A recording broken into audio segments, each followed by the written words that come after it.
Welcome, ladies and gentlemen, to the MOL Cybergame Open Ladder. My name is Sam Mann here for World of Tanks on Team Down TV. Tonight, I'm joined by the lovely Uber. How you going? Going very well tonight, thank you, Sam. And got a big night of games coming up. Actually, it's going to be really, really good. Getting towards the pointy end of some of our games that are over on the open ladder. This first game, however, is being featured in the Australian-New Zealand ladder. So, actually, very early stages for that ladder. But we've seen plenty from these two teams already. We've obviously seen NUMB, and of course we've seen plenty of the drop bears here. So the first map is going to be the map of Mines, Sandman. We are pretty big on mines, aren't we, Uber? We see this pretty much every week. Every game that we get does seem to come through on mines, and it is, I must admit, it has made for some pretty awesome games so far. I don't think any two matches on mines have played out the same so far in this competition, so that is pretty exciting to see. So I think we are going into a bit of tank select here, even Uber. Do you want to take us through what we got so far? Yeah, fairly standard pick so far. What we're seeing, a bit of a prelude for you guys, is that while in some parts of Asia we're seeing some very heavy tank compositions being picked up on this map, there's been a shift in recent times, and in Australia especially, they've taken this and run with it to go for really light lineups. Okay, so 3 1390s at 60, a T69 each as well, except that we have seen NUMB go for the Pershing as well. So, but both teams have got a 69 and 3 1390s, if I'm not mistaken. I think they're doing picks right now. But the bottom line is, it's mobility. It's all about being able to maneuver from one end of the map to the other. If you don't like the way you've set up in the first couple minutes, you can always change that. The only issue is being caught on the rotation. If you get caught out in the open and you're a 69, you're a 3090, it doesn't matter. You're going to get nuked. So you've got to be very, very careful to make safe rotations out of the side of the enemy tanks. And that's why, Sandman, this hill is so important. That's why we see people rush it so hard, because once you have that hill, you can see pretty much a long way into the enemy's base, and if your line of sight is correct, you can see them making rotations, and we've seen a lot of teams get caught out that way on this map. Yeah, absolutely, and every game where we have seen the 1390s come through has really come down to that first confrontation, the initiation as such, with those 1390s, and who manages to come in from the correct angle, get those first lot of autoloaded shots off, and really make a difference. So we have a look. You said both teams with 3 1390s. It looks like NUMB have picked up a Pershing instead of 2 T69s. But other than that, very, very similar here. So it's going to be super interesting to see how this comes out tonight, and how these teams decide to play this map. Absolutely, and the reality is, for those who maybe aren't super familiar about how this 742 format works, your lineups are usually fairly similar, based on the kind of map we're seeing. This one obviously is a little bit more open, and it does favour a composition of tanks that can relocate quickly. If this was a city map, you'd probably see heavier tanks go in there. You'd see 5100, you'd see IS-3s, those Russian heavy tanks. But at the moment, we're seeing a lot of autoloaders being picked up. And for that reason, the first few seconds of each confrontation are going to be crucial.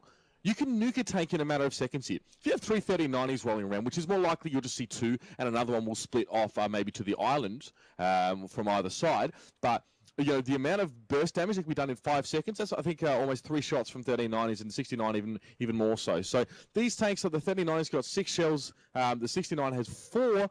That's a hell of a lot of shots you can make very, very quickly as well. It's obviously they're already loaded. They're auto-loading tanks. So everyone now readying up here as well. The Pershing is not an auto-loader, but, it's being picked up here by NUMB just for a bit of sustained damage as well. It's a pretty decent tank.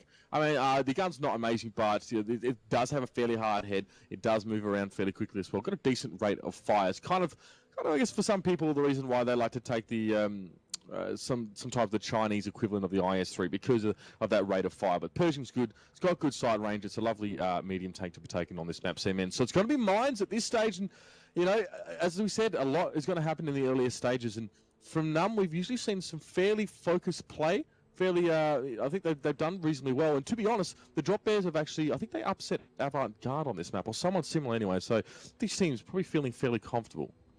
All right. It looks like we are good to go here. They are about to start this first match in our best of 3 on the MOL Cybergame open ladder here. NUMB v Drop Bears, Uber, as we go into game number 1. Now, I believe I am spectating NUMB here spawning in the north. Would that be correct? And you are spectating Drop Bears down in the south? Absolutely, that is the situation here, and you guys obviously won't be able to see what I see. I'm trying to relay that to you as well as possible. Just a quick word about this team as well. Drop Bears are Panzacs. They are like one of the oldest clans, in Australia, and actually came over from NA. A lot of these players I know in person as well, and these guys are. I wouldn't call them old at all, but they are older. They're older. They're all grown ups and that kind of thing. I want you guys to look out for Hermitech, Gasmatic, Nasai, as well as that Wunderbar on this map. That Hermitech on the T1, we'll have to wait and see what he can pull for us. But at this stage, what we're seeing from the Drop Bears is a bit of a split push here. Sealed Strike and Fingy want to go for the hill, and NUMB trying to push that hill. NUMB are on the hill, 339s. Here they are. We will see. Oh, no one's, I think one shot got fired out there from the T69 of Wunderbar, but nothing coming out of these 1390s here from NUMB. They have safely made it up into the hill, and they've got the high ground here. Really crucially, NUMB get the hill and take no damage at all doing it. So if you think about the map control now that NUMB have gained and not having taken any damage, not being in any weaker of a position as a result, that's massive. However, they all remain spotted for the most part, and NUMB got to be careful. They don't really want to poke out of this hill because they don't have all that good of a read of the movements of the Drop Bears here. You can see that when they're putting some blind shots over towards the island there. Lights are coming up and down, and there goes the first little bit of damage there. Seal Strike goes a little bit low there, goes down to, of course, 859. And we can see some shots coming forward, trying to hit Horse of the Apocalypse on that Pershing. And Nassau's really trying to connect, but the 3090, it's not fantastic at range. Not the most accurate gun. So he's struggling to connect. Then we get to see Furbex and Joke as well are coming up that island side. Look at this shit. Shots now going on to Zev Wunderbar. He's going to drop there. That's a second hit. Down to 876. Shots coming back towards him. Down to 367 at this stage. Zev Wunderbar, excuse me. He is in deep trouble. He's going to get nuked down pretty much straight away. So there we go. First tank drops, and it's all about the maneuverability of the lineup that NUMB have taken and the positions they wanted to take up there, Sam. And going to that island was so crucial because their Wunderbar was safe from the hill, but only the hill. Yeah, absolutely. Once they knew where that front line of the Drop Bears were, they moved around. They did it so quickly here. As we see Pseudo Giant going to get taken out. That T1 getting picked up by the 1390 of Gazman TK. So just a little bit of damage going down there, but nothing like losing the other tank that Drop Bears did before. So we'll see the 1390s of NUMB come back here onto the hill. They've taken a little bit of damage. They're at about just above 50% HP here. So they've moved and made their way back onto the hill. We will see 1, 2, and all 3 of these 1390s are up here. Uber going to see if they can get some spots and do some damage. Yeah, why not? I mean, the Drop Bears can't make any significant rotation around the map without kind of being spotted out. In fact, proxy spotted, which obviously in this game, if you are within 50 meters of another tank, even if there's a rock or a building or something else between you, or a cliff face for that matter, you still light them up. Kind of like a bit of a sixth sense. You can kind of hear a tank, you know what I mean? So it kind of accounts for like being aware of the presence of a tank even if you can't exactly see it. So mind that tank, going to go down to 892 on the top of that kill there, but really not much to write home about at this stage for NUMB, and they're setting up fairly nicely. You can see a bit of a push here coming out from the Drop Bears, and this is not generally the response to losing the hill that I would normally expect to see, but it's because the Drop Bears don't have the option to go into the island now. They know that Joke and Furbex are up there too. So here we go. Lights from Furbex now as he sits on the hill. Rizzo Rock was the first man to push around, and he's going to be lit as well. We do see right up behind him is Nasai. He's trying to move his way up with Fingy. Seal Strike coming around as well. So it's a fairly concentrated push here. Let's see if the Drop Bears can make this happen. We'll see what's going to happen if they can make their way up here. Almost all the tanks of NUMB are up here on this hill. We will see if I can catch him. There is our T1 is doing a bit of a flank here. He's going perhaps for that counter capture if he need be. As we do see a little bit of movement here from Furbex up in his 1390. Nope, they're just going to back away once again, but they have spotted out as Fingy going to take a little bit of damage here as well, I believe. Is it from the Pershing here? And we will see a front-on confrontation of the T-69 Affinity and Horse of the Apocalypse here. Horse in a little bit of trouble as all these tanks swing around the corner. But he is bouncing a few at the same time as Joke comes in here and drops in that 1390 as well. But not sure if that was a fantastic idea, Uber. NUMB really need to get into the action right now. We can see how low Joke is, 168. We can also see Horse trying to leap away, but Nassau drops first. Figgy drops right after him as well. Brent's Machiavelli picking up a double there as well. Fantastic response from NUMB. It all happened so quickly as well. The volume of my voice increased just as quickly as well. We can see mine that takedown is going to come straight into Sealed Strike. It was a good idea from the Drop Bears to come around that hill. They wanted to isolate Horse of the Apocalypse. He was a Persian. He doesn't have an autoloader. He doesn't have as high a rate of fire. But straight away, Joke came down the hill, tracked himself, but still got a shot into Sealed Strike, bounced a couple as well from one of the 3090s that was out wide. Furbex jumped in as well, and that's what happens when you're dealing with autoloaders. Everyone jumps in and gets a lot of damage done very, very quickly. It's hard to follow, but the damage tally tells the whole story, Seaman. If we can see that now, Furbex, 1,987 damage, Joke 1,472. That's about a clip and a half of full damage. Everything hit. This is what I'm saying here is not only did Furbex's shots all hit, they all penetrated, so it was absolutely efficient play from him. He didn't miss a shot, he didn't bounce a shot, and that is why NUMB won in that engagement. There's nothing wrong with being proactive and pushing like the Drop Bears did, but the execution is where it fell apart. Yeah, absolutely. They did push through, but they were so close to the hill there in Mines, and they just got proxy spotted on the way through. Now, not sure if they thought they could win that fight, or whether they were just trying to evade some shots by coming nice and close to the hill. But it certainly did not end up paying off for them. We also saw that T1 of Ajax, I believe, onto the cap at the very end. And had that battle turned out any differently, I think he would have pulled off the cap as well. So, nice game number one there from NUMB, picking up game number one v Drop Bears in this best of three. Now, I think we are going to drop back in here and pick up game number two, Uber. But we will just take a very quick break while these guys get themselves ready for this next map, which appears like it will be Cliff. We'll be back very shortly.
Being baptized in a bath of duck sauce.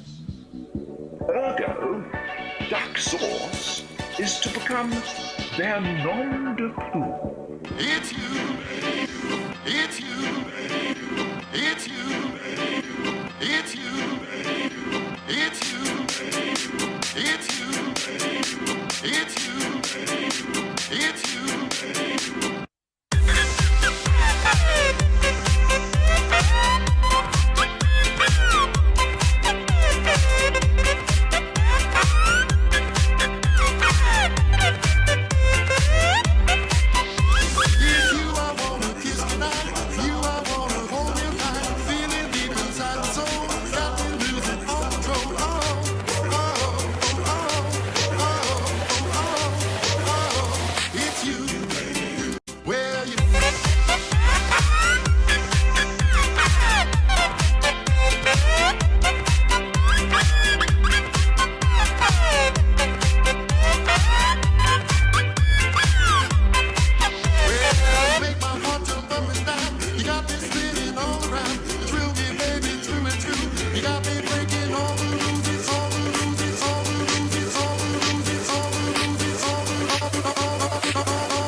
You're loving me, I'm loving you more. You more, you more. It's you, baby.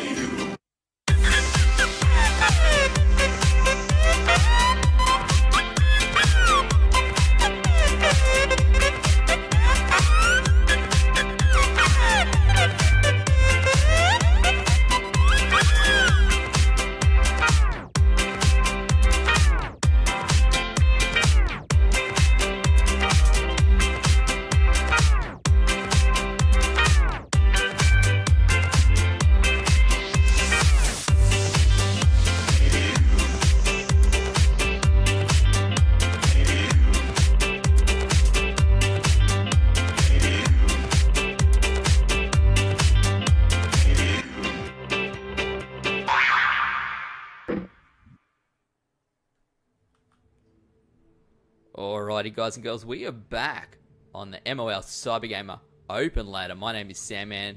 I'm joined by Uber for NUMB v Drop Bears game number 2 with NUMB 1-0 in the lead. What do we reckon is going to happen in this game, Uber? I like NUMB on Cliffs. I really do. I think they played this map really well. I think every time we've seen them play it, pretty sure they've really nailed it. So we'll have to wait and see. In terms of the Drop Bears, not sure actually how much of them we have seen on this one. However, I expect them to generally be strong. They are, if you look at their record on the open ladder, should I say, so far, they're 12-10.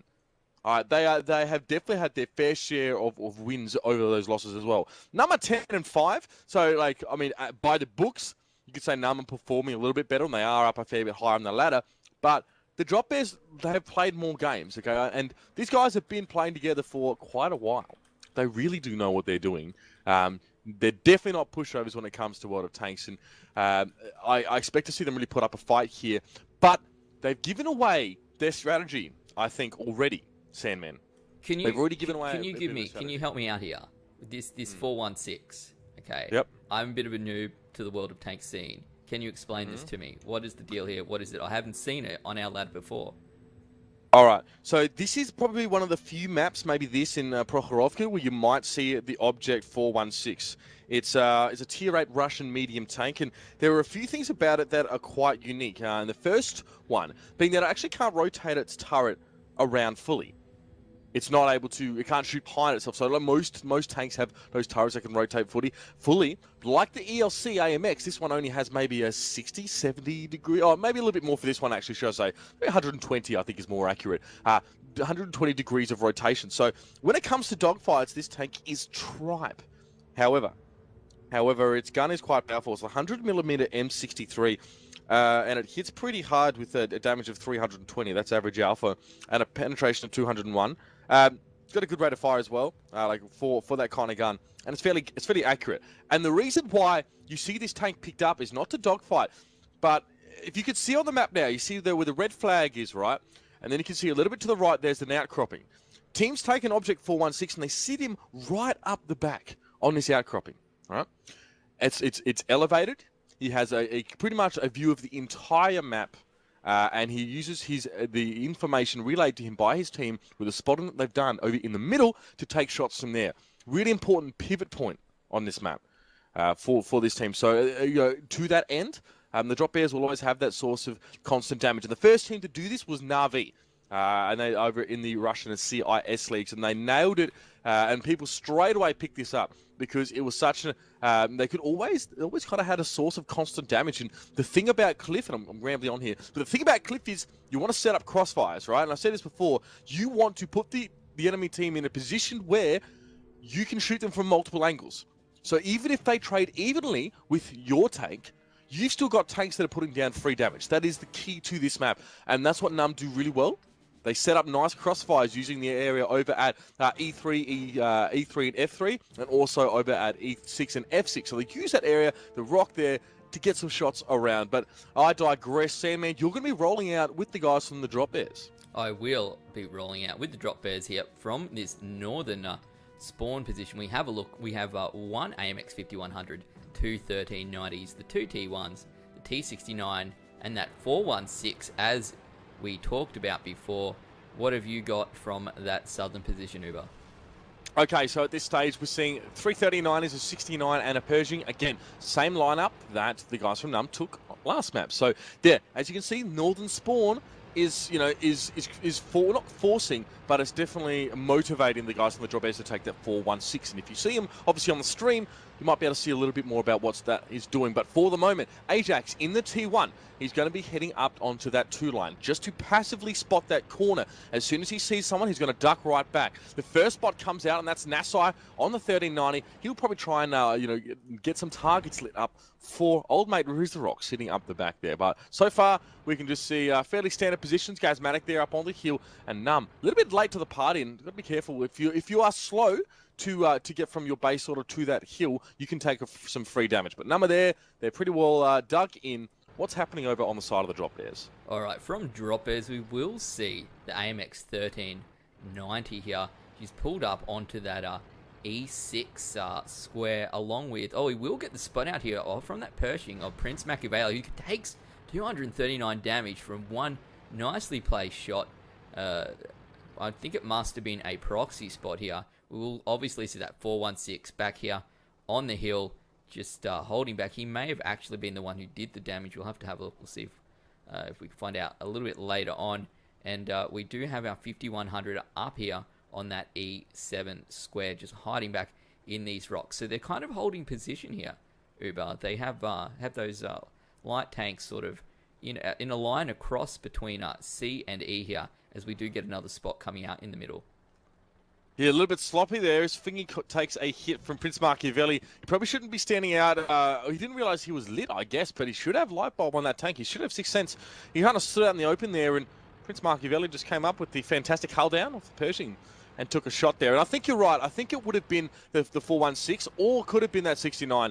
There's no way Gasmatic would have been able to get his gun down. Like, when you put a 3090 on the hill, you're not intending to try and hull down and shoot them over it. The gun depression is disgusting of a 3090. It's like Chinese tank level gun depression. You don't even want to go there. So the Gasmatic is not going to be putting any shots. He may be putting some shots across, maybe to sort of F3 if you go diagonally there from E6. But at this stage, he's there exactly as you said, to proxy spot, just to keep people lit and provide those targets for Riz and Fingy and the rest of the crew there. So at the moment, the guys from NUMB haven't really made too much of a move here, and Pseudo Giants actually got down to 867 himself. So shots going out towards him, and you've got to give it here to to the guys on the drop airs, because this 5100, right? This is not always a common pick on this map. That is a heavier tank than you might often expect to see. But that means I'll see IS3s on this map as well. But given the way that the drop airs went about playing mines with a super light lineup, they've now picked up that 5100 just for the extra firepower. It's going to be... you can pretty much nuke any of these other tanks very, very quickly. Can relocate quickly, and the 416 can do that as well, by the way. So, if his, role as that pivot point is not working, he can come off the hill and he can go and do some damage. He's pretty handy with that one. But there we go. Gasmatic lit again. Prince Machiavelli obviously being revealed, and spots still coming out, but no big moves here from NUMB or the guys on the drop bears yet.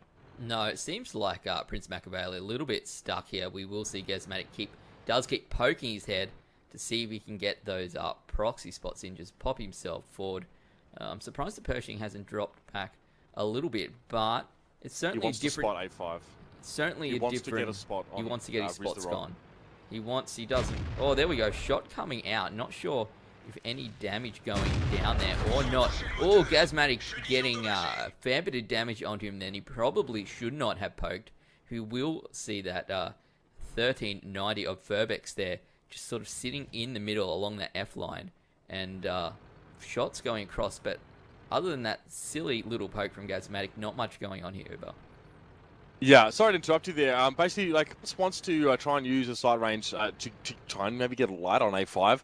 Gasmatic was trying to be opportunistic there, and a reasonable idea. As I said, he can shoot diagonally, sort of across and downward, but not straight over that hillock. And Prince Machiavelli left a shot for him, but Gasmatic hit the dirt and then took 2 shots in response. And this is what I mean about crossfire. Okay, there's really, when you set something like this NUMB have set up, there's really no way you can easily get shots. And we saw a fairly hefty shot coming over, and it's quite possibly from the 416 there into Prince, and he's got to be careful. He's taking a little bit more damage than he maybe would like to.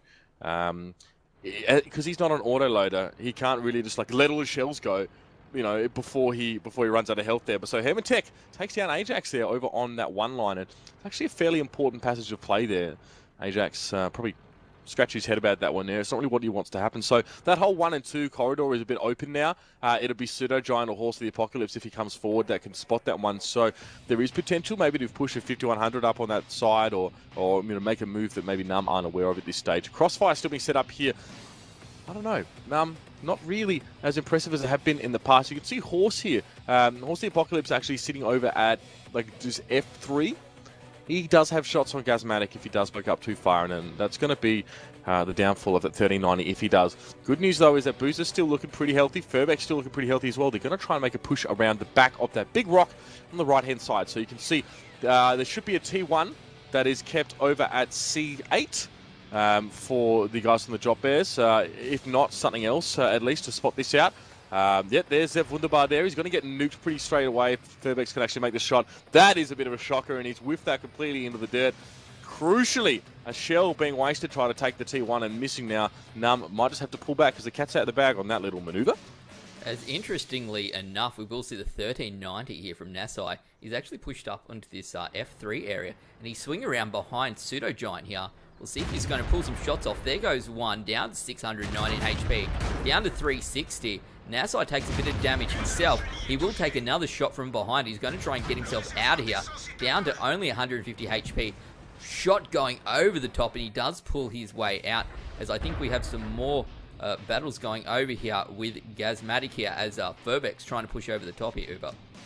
Yeah, they can't really shoot each other, Furbex and Gazmatic. And what you saw there from Nasai was technically correct based on the information that he had. He thought he could put Pseudo Giant into a 1v1, and he had more health at the time, but Horse the Apocalypse was sitting back and got the shot. Horse is now going to go after Hermitech, clean him up. Now that corridor is clear for NUMB to make a play on it if they like. Obviously, there is an awareness about the position of NUMB's players right now. Gazmatic might actually have a shot on Furbex if he can get his gun down. So if Wunderbar's going to take a bit of damage of that T1 fight, going in favour of Jokes so far. Furbex copying shots here from Nasai. He's still doing some work despite being on 165 health. He knows he just needs to try and hold on. That's a blind shot from Furbex, though. We'll pick him up, and now he is on reload. So that particular 13-9 not able to do much here. Prince pushing the heel, wants to try and get his gun down, and he can. He's got the gun depression, but I don't really think any of these guys wants to take shots from the 416. And this is before we even see the Tank Buster 150-100 hit the map. We haven't seen him yet on the side of NUMB. He could be anywhere, and unless NUMB push him with multiple tanks very quickly, that 5100 is going to be an ace in the hole as far as the Drop Bears are concerned. He is actually hiding out here in that E7 square, just in the sort of, he's got himself up behind the rocks, in amongst the foliage here, Uber. So we'll see what is going to happen. Gazmatic here just trying to poke over the top, not going to fire off any shots. However, we did see, did that 1390 scoot off further away, or no, has he come back? No, that is Horseman of the Apocalypse, Horse of the Apocalypse even. So where's that other 1390 gone?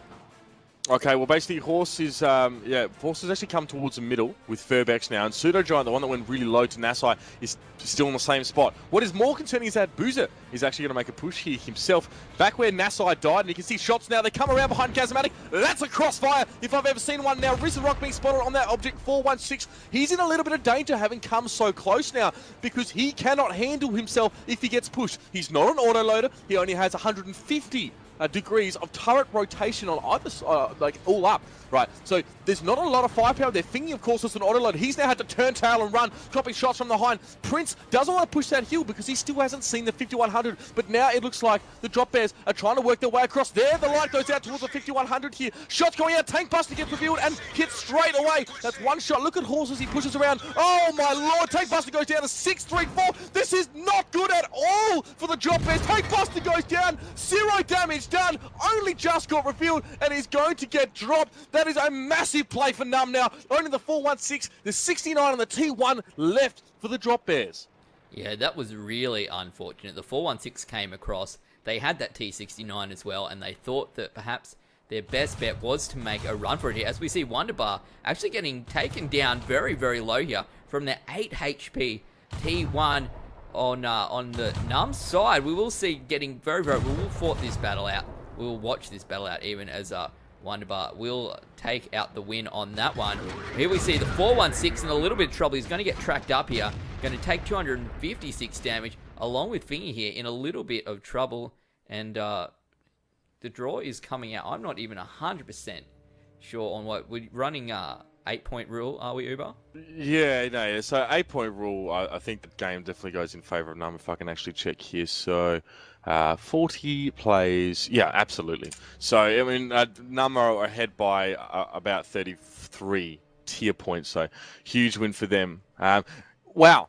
I mean, let's break this one down a little bit before we go into the break, because that was a really interesting exchange there in the second half of that game. I was really backing the Drop Bears, Sandman, in the early stages. I liked the idea behind what they were trying to do. It didn't work out though. Theory was good, execution bad, and that's often the case actually these days. Unfortunately, it was a simple case of those. The secret weapons of the Drop Bears didn't work out, okay? We saw 0 damage on Tank Buster 100. It's a 5100. That thing hits like a truck. That does so much damage. It's 300 average in an autoloader.